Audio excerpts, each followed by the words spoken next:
Hey everyone, it's Max here. It's been a while since I've done a video actually talking and going through what I've made progress with on the layout and what I have to come. So I just wanted to put together a short video for y'all today and kind of go over where I'm at, where I'm headed, and kind of what's next for the Juniata Valley Railroad. So stay tuned. Alright, so as you can see, I have a good portion of my roads pretty much done. Still need to work on weathering and finish up some of the striping, but everything is cut and down. Of course, work on the shoulder as well. Today I actually finished up this grade crossing over here, and what it is this is where the illustration board ends, and then these are actually laser cut. A guy on YouTube does them, and then this is kind of where I glued them together and made them work how I needed. And of course there's what he actually sends. So the layout is 5 feet wide by 9 feet long, and it is roughly 47 inches from the floor to the top of the plywood.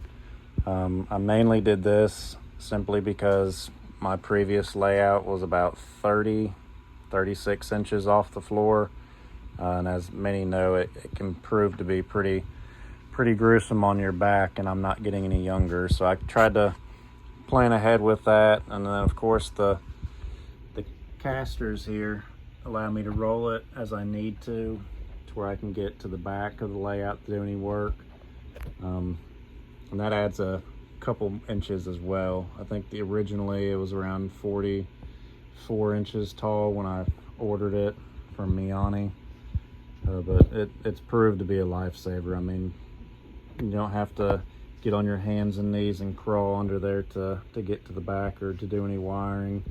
That's kind of the chair I use when I'm doing any wiring underneath there, and it's pretty comfortable.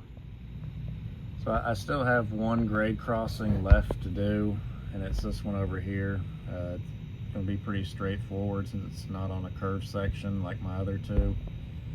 Hopefully within a couple weeks I'll get that done, but it's not really on the list of priorities right now.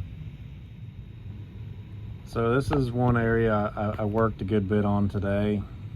So I have masonite right here. It's about 1/8 inch.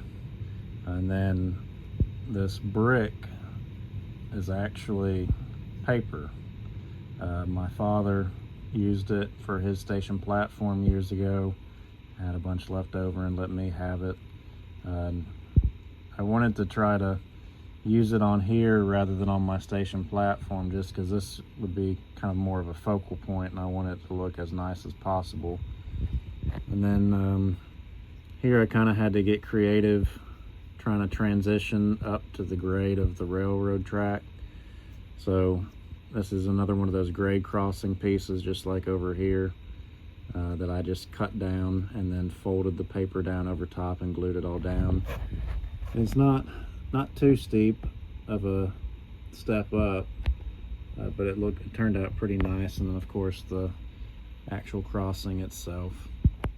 Something else I worked on today was the street lights. So in total, I think I have 7 street lights, like the downtown ones. And then I have 2 yard lights right now. I have 2 more I can use, which I'll probably use back there near the diner. And I don't know, we'll see. I have to see it at night before I can really judge where else I need it, but they're all wired up. You may not be able to see it too well. And here in a second I'll shut the lights off for you, but I decided to go with Woodland Scenics, the just plug system, to make it a little more simplistic. The Lionel lights I used on my previous layout, the highway lights, the wires are really small. So these were pretty straightforward. They come pre-stripped, and then you just plug them into the little connector. And this is that connector I was talking about. So you have your 2 wires going to your hub, and then this is where you'll feed in your wires coming from your lights. So you have a black and a gray, and they're go in their respective sections. And then under here is kind of a mess at the moment. As you can see, I have all of my wires just kind of bird's nested up there. I do plan on kind of making it a little more neat, but I just wanted to show you the light hub and then the expansion hub as well. I'm having to wait to get another one in just because I ran out of spots. I don't have my buildings wired up yet, and I'll need the extra spots for those. I won't go into too much detail with this just because it can be a little confusing, but this is where all the wiring comes to.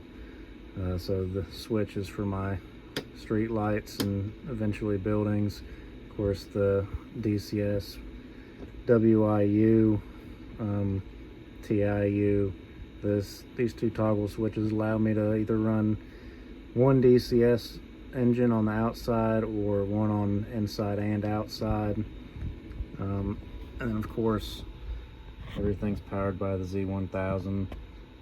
Any buildings such as that, MTH building and my station, the diner and the gas station.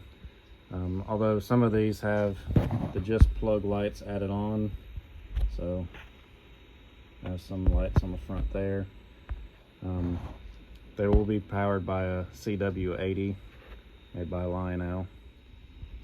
So my buildings are all made by Woodland Scenics. They're all the just plug lighting system.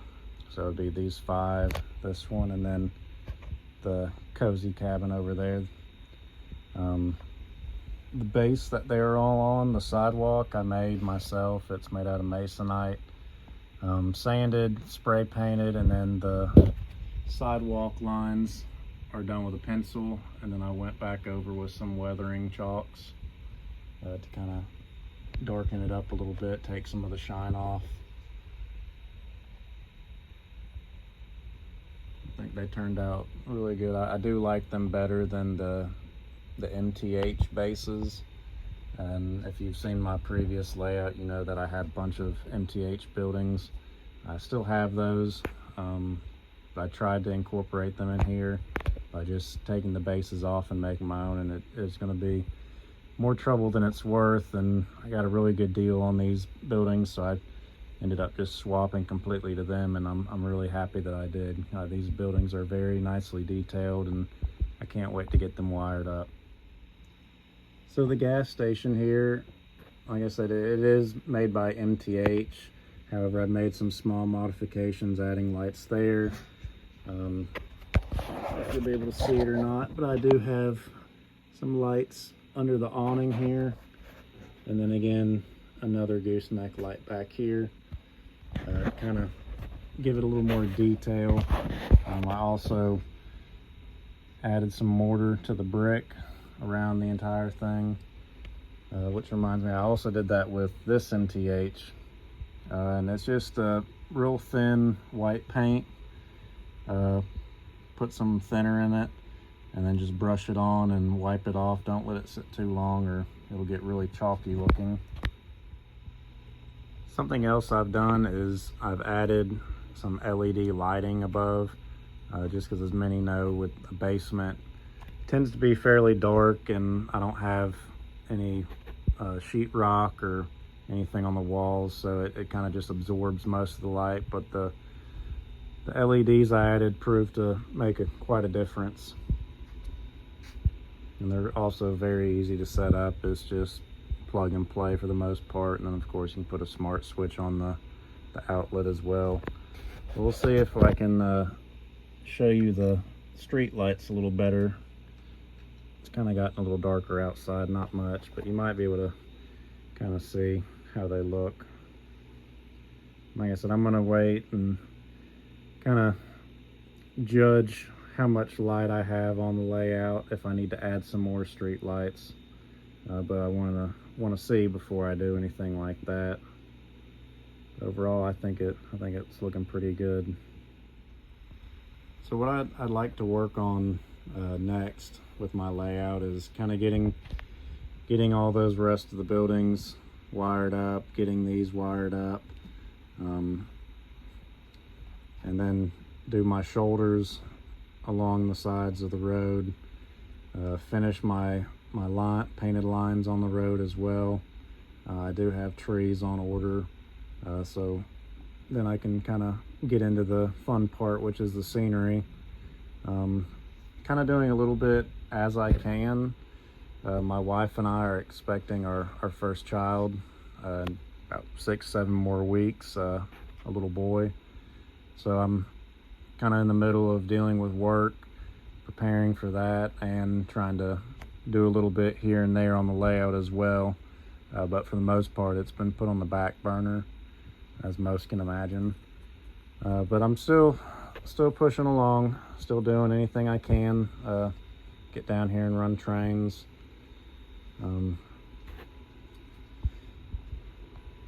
So yeah, I'm pretty pleased with how everything's turned out so far. The roads were kind of an issue for a little bit. I tried doing it a different way. So this is the way my friend Eric Siegel does his roads, with the ballast and the white glue. And it was a good way of doing it, but for my application, it was just going to be a lot. And with these, you have to do a section, let it dry, and then typically come back and hit it again, because this stuff tends to shrink up a good bit. So I ended up going with this 1/16 inch illustration board. And I'm really happy with how that turned out. I'm going to leave this section here just because it is kind of a pain to tear up. I had from here to about right there completely done with the ballast and the white glue.